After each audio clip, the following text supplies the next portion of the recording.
내 이름은 한지연. 경상남도 작은 시골 마을에서 자란 평범한 여자다. 할아버지 때부터 이어진 작은 과수원에서 사과와 배를 키우시는 아버지와 동네 작은 식당을 운영하시는 어머니 밑에서 자랐다. 우리 집은 넉넉하지 않았지만 따뜻한 정이 넘치는 가정이었다. 특히 어머니는 동네 어려운 이웃들을 위해 무료 급식을 해주실 정도로 마음씨가 따뜻한 분이셨다. 대학을 졸업한 후 서울로 올라와 강남의 한 IT 회사에서 사무직으로 일하게 되었다. 시골에서 올라온 나에게 서울은 너무나 크고 복잡한 도시였다. 매일 지하철을 타고 출퇴근하면서 수많은 사람들 사이에서 나 혼자만 외로운 기분이 들 때가 많았다. 그러던 중 회사에서 김태연을 만났다. 그는 같은 회사 개발팀에서 일하는 선배였다. 키가 크고 지적인 느낌의 안경을 쓴 그는 첫인상부터 나의 마음을 사로잡았다. 무엇보다 그의 따뜻한 미소와 배려심 깊은 성격이 나를 끌었다. 처음 대화를 나눈 것은 회사 엘리베이터에서였다. 신입사원이었던 나는 업무 때문에 스트레스를 받고 있었는데 태연 선배가 먼저 말을 걸어왔다. 지연 씨, 요즘 많이 힘들어 보이는데 괜찮아요? 신입 때는 누구나 힘든 시기니까 너무 무리하지 마세요. 그의 진심 어린 위로에 나는 마음이 따뜻해졌다. 그 후로 우리는 점심시간마다 함께 밥을 먹고 퇴근 후에는 한강공원을 산책하며 많은 이야기를 나누었다. 태연 선배는 정말 완벽한 사람처럼 보였다. 업무 능력도 뛰어났고 후배들을 잘 챙겨주는 따뜻한 성격이었다. 무엇보다 나를 대할 때면 항상 신사적이고 배려심이 깊었다. 점차 나는 그에게 마음을 빼앗기기 시작했다. 우리가 정식으로 연인이 된 것은 회사 창립 기념일 파티에서였다. 그날 밤 태연 선배는 나에게 고백했다. 지연아, 나는 너를 정말 좋아해. 나와 사귀어 줄래? 나는 너무 기뻐서 눈물이 날 뻔했다. 서울에서 혼자 외롭게 지내던 나에게 태연 선배는 마치 구원의 손길 같은 존재였다. 연애 초기는 정말 행복했다. 태연은 세심하고 로맨틱한 남자친구였다. 기념일마다 깜짝 선물을 준비해주고 내가 힘들어할 때면 항상 옆에서 위로해 주었다. 주말이면 서울 곳곳에 예쁜 카페나 맛집을 찾아다니며 데이트를 즐겼다. 특히 인상 깊었던 것은 그가 나의 고향과 가족을 존중해준다는 점이었다. 처음 부모님께 인사드리러 고향에 내려갔을 때도 정중하고 예의 바른 모습으로 좋은 인상을 남겼다. 지연아, 태연군 참 좋은 사람이구나. 너를 정말 아끼는 게 눈에 보여. 어머니가 태연을 만나신 후 연신 칭찬을 늘어놓으셨다. 아버지도 처음에는 서울 남자라며 경계하셨지만 태연이 과수원 일을 도우며 성실한 모습을 보이자 점차 마음을 열어주셨다. 연애 3년 만에 우리는 결혼을 결정했다. 결혼식은 서울의 작은 웨딩홀에서 소박하게 치렀다.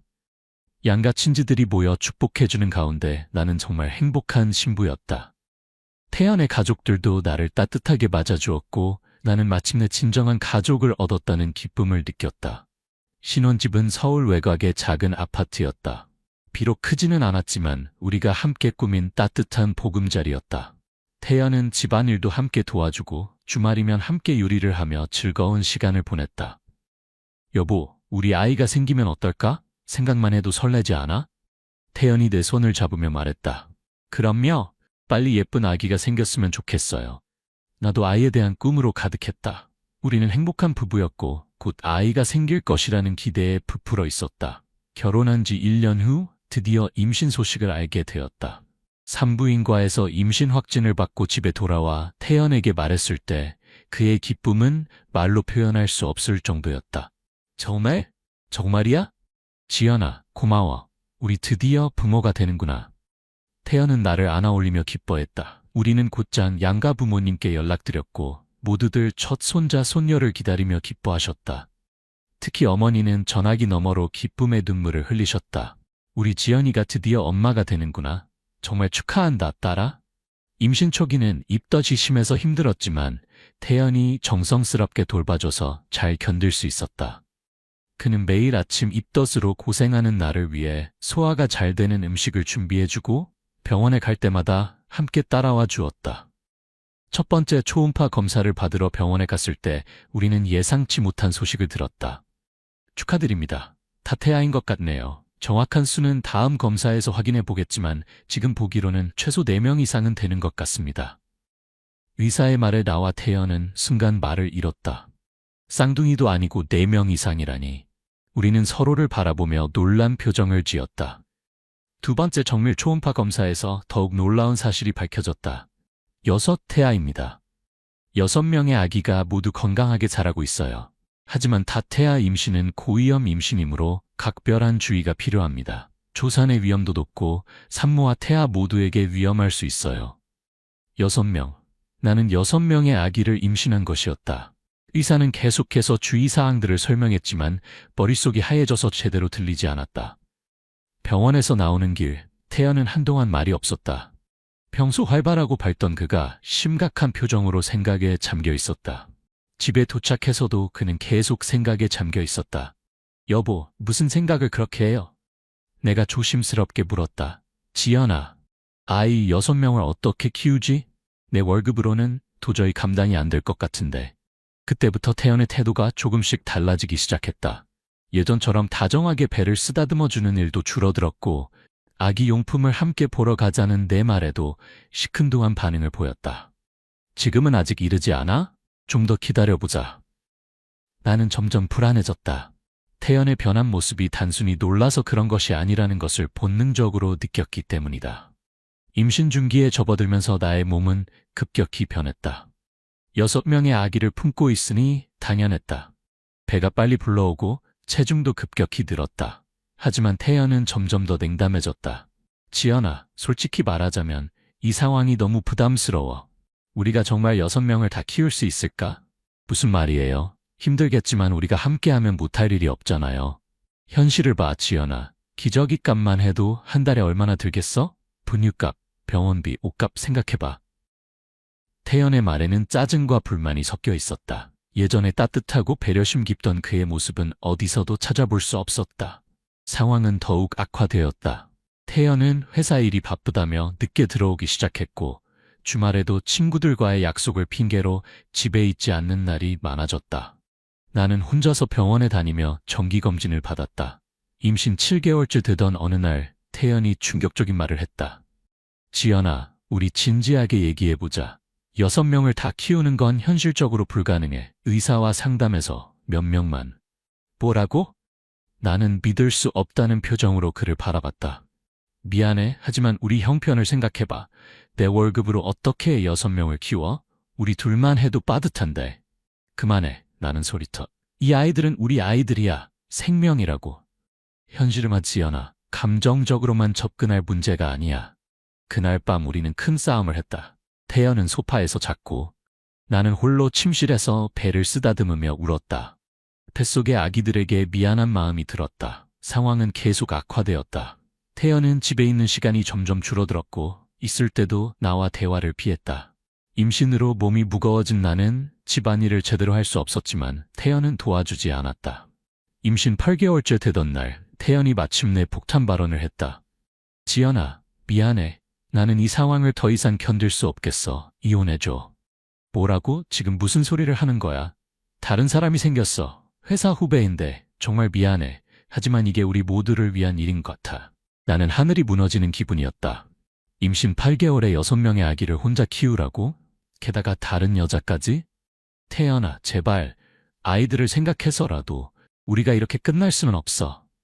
미안해. 난 이미 결정했어. 위자료는 줄 테니까. 미안해. 정말 미안해. 태연은 그날로 집을 나갔다. 나는 홀로 남겨진 채 뱃속의 아이들과 함께 절망에 빠졌다. 세상이 무너지는 것 같았다. 할 수 없이 나는 고향으로 돌아갔다. 무거운 몸을 이끌고 기차를 타고 내려가는 길은 정말 힘들었다. 서울역에서 기차에 오르며 나는 지난 몇 년간의 꿈들이 모두 무너지는 것을 느꼈다. 부모님은 나를 따뜻하게 맞아주셨지만 사실을 다 말씀드리기가 어려웠다. 하지만 결국 모든 것을 털어놓을 수밖에 없었다. 아빠, 엄마, 미안해요. 태연이가 다른 여자가 생겨서 이혼하자고 해요. 그리고 아기가 6명이에요. 어머니는 한동안 말을 잃으셨다가 나를 꼭 안아주셨다. 지연아, 괜찮다. 엄마가 도와줄게. 우리가 함께 키우자. 아버지도 분노하시면서도 나를 위로해 주셨다. 그놈이 어떻게 임신한 아내를 버릴 수가 있냐. 괜찮다, 지연아. 아빠가 있잖니? 하지만 마음의 상처는 쉽게 아물지 않았다. 매일 밤 잠들기 전 나는 우울감에 시달렸다. 임신 말기는 정말 힘들었다. 6명의 아기 때문에 배가 너무 커서 제대로 걷기도 힘들었다. 조산의 위험 때문에 병원에서 입원해야 했다. 6태아 모두 건강하지만 조산 위험이 높아서 지속적인 관찰이 필요합니다. 입원하셔서 안정을 취하시는 게 좋겠어요. 병원 생활은 외롭고 힘들었다. 다른 산모들은 남편과 함께 왔는데 나는 혼자였다. 어머니가 매일 병문안을 오셨지만 밤에는 홀로 천장을 바라보며 미래에 대한 불안감에 시달렸다. 우리 아가들아, 엄마가 꼭 잘 키워줄게. 힘들어도 포기하지 않을게. 매일 밤 배를 쓰다듬으며 아기들에게 속삭였다. 드디어 출산날이 왔다. 제왕절개로 6명의 아기가 모두 무사히 태어났다. 수술실에서 깨어났을 때 의사가 말했다. 축하드립니다. 6명 모두 건강하게 태어났어요. 미숙하지만 생명에는 지장이 없습니다. 신생아실에서 6개의 인큐베이터에 누워있는 내 아기들을 보며 나는 눈물을 흘렸다. 작고 빨간 아기들이 열심히 숨을 쉬고 있는 모습이 너무나 소중했다. 우리 아가들, 정말 고생 많았어. 이제 엄마가 꼭 잘 키워줄게. 아기들에게 이름을 지어주었다. 하늘, 두리, 새옴, 네잎, 다솜, 여진, 모두 의미 있는 예쁜 이름들이었다. 퇴원 후 집에서의 생활은 정말 힘들었다. 어머니가 도와주셨지만 6명의 신생아를 돌보는 것은 상상 이상으로 어려웠다. 밤마다 울음소리가 끊이지 않았다. 한 명이 울면 다른 아이들도 따라서 울었다. 나는 거의 잠을 자지 못했다. 분유를 타고 기저귀를 갈고 트림을 시키는 일을 밤새도록 반복했다. 지연아, 너무 무리하지 마. 엄마가 도와줄게. 어머니가 걱정스러운 표정으로 말씀하셨다. 하지만 현실적인 문제들이 산더미같이 쌓여 있었다. 분유값만 해도 한 달에 엄청난 돈이 들었다. 기저귀, 옷, 병원비까지 생각하면 정말 막막했다. 태연에게서 위자료를 받기는 했지만 6명의 아이를 키우기에는 턱없이 부족했다. 나는 밤에 아이들이 잠든 후 온라인으로 작은 일거리들을 찾아서 했다.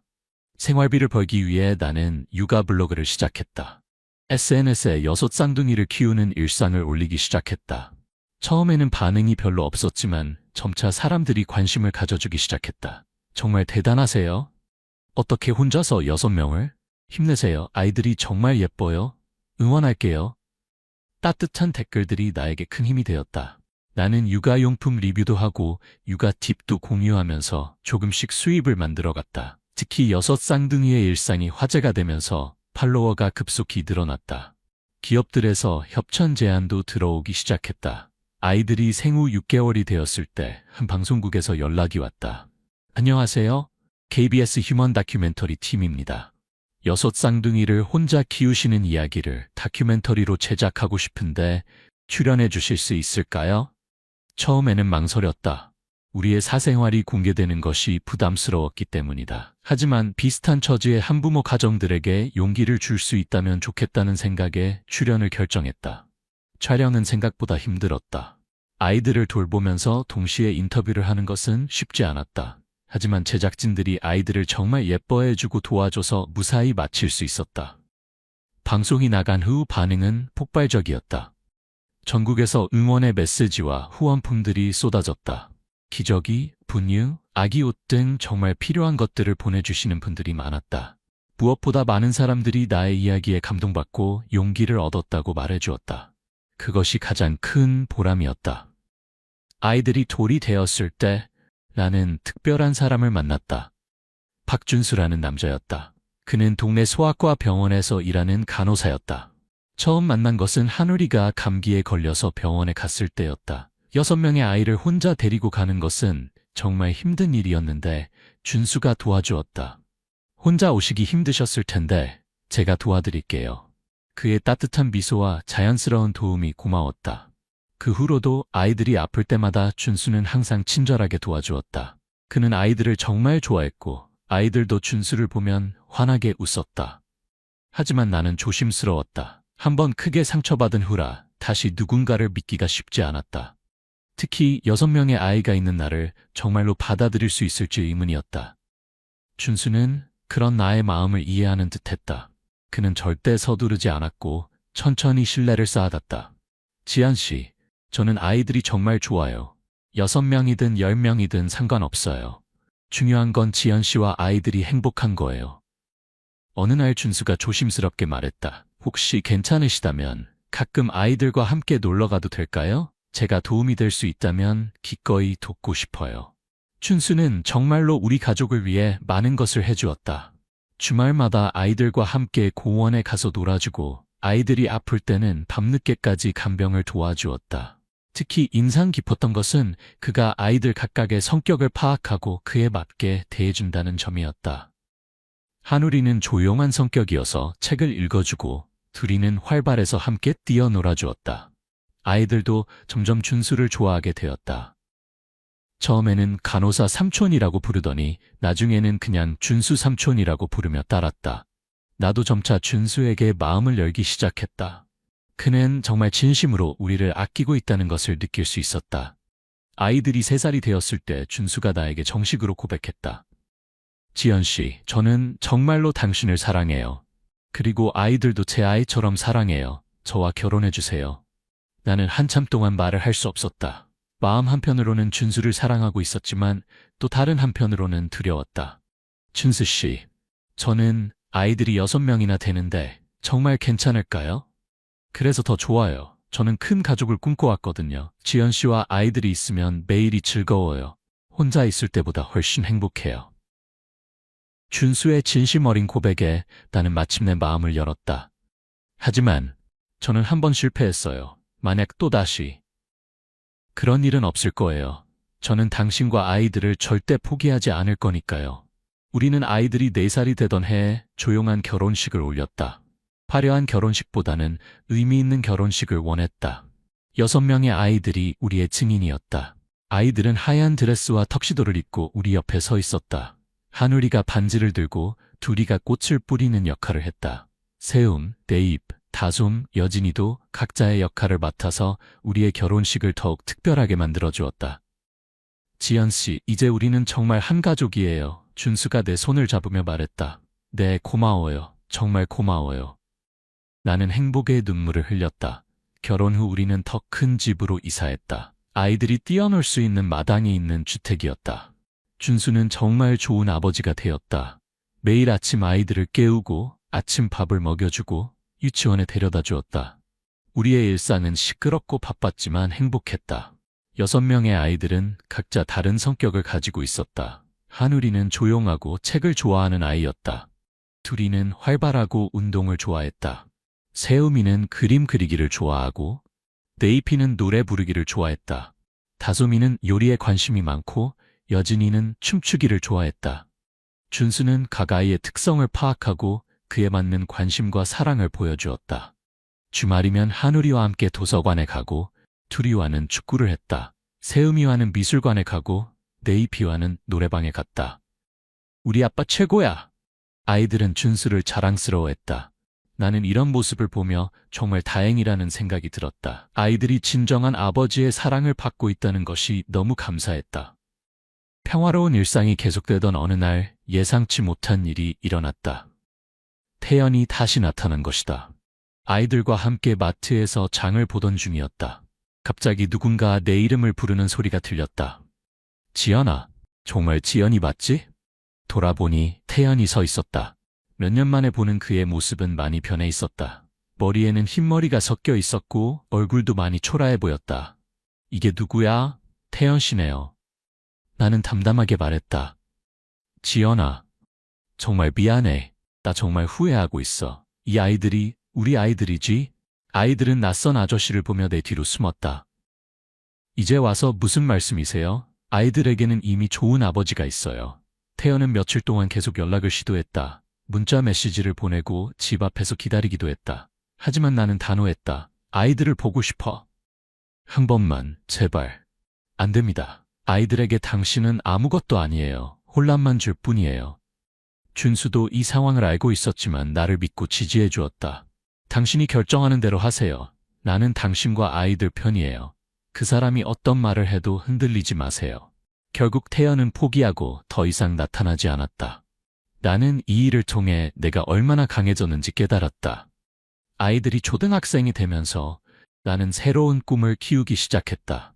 내 경험을 바탕으로 한부모 가정을 위한 상담센터를 만들고 싶었다.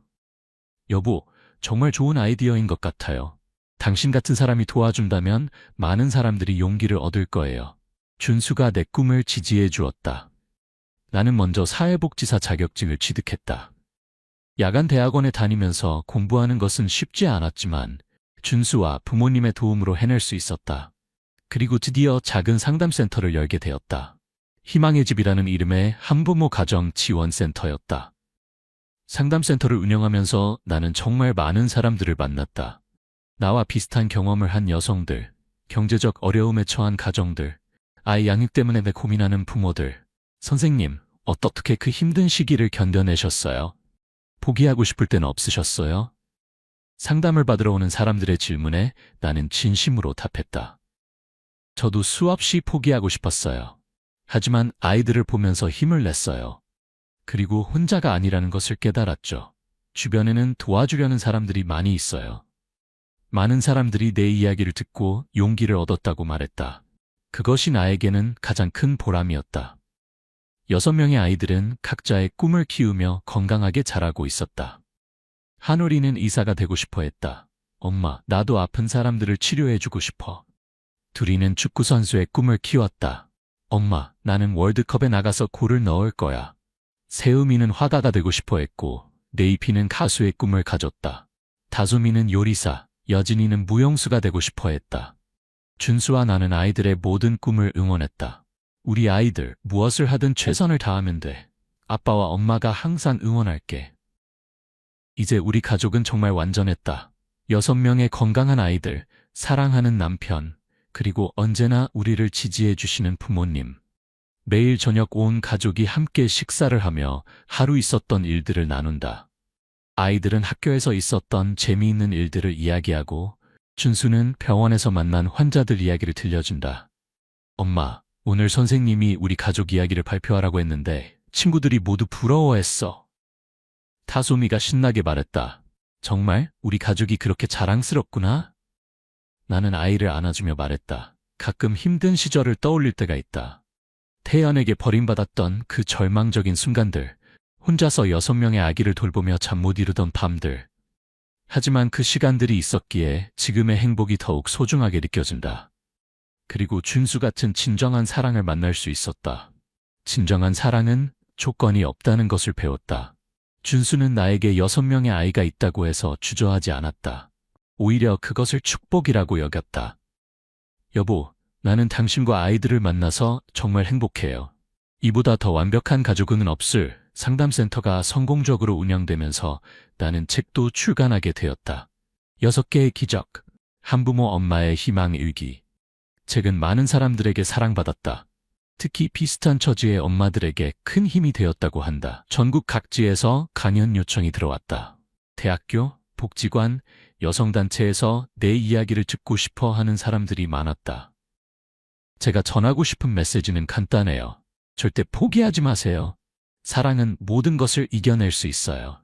강연을 들은 많은 사람들이 눈물을 흘리며 감동했다고 말해주었다. 태연은 그 후로도 가끔 멀리서 아이들을 보러 왔다. 하지만 아이들은 그를 완전히 낯선 사람으로 대했다. 그들에게 진짜 아버지는 준수뿐이었다. 엄마, 저 아저씨 왜 자꾸 우리를 보고 있어? 한우리가 물었다. 몰라, 그냥 지나가는 사람일 거야. 나는 담담하게 답했다.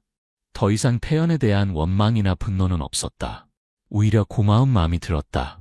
그가 나를 버리지 않았다면 준수를 만날 수 없었을 테니까. 아이들이 중학생이 되면서 나는 더욱 지혜로운 어머니가 되려고 노력했다. 6명의 아이들은 각자 다른 고민과 문제를 가지고 있었다. 한우리는 공부 스트레스에 시달렸고 둘이는 친구 관계로 고민했다. 세우미는 진로 문제로, 네이피는 외모 콤플렉스로 힘들어했다. 아이들아, 엄마도 여러분 나이 때 많은 고민이 있었어. 하지만 시간이 지나면서 모든 것이 해결됐어. 여러분도 충분히 잘해낼 수 있어.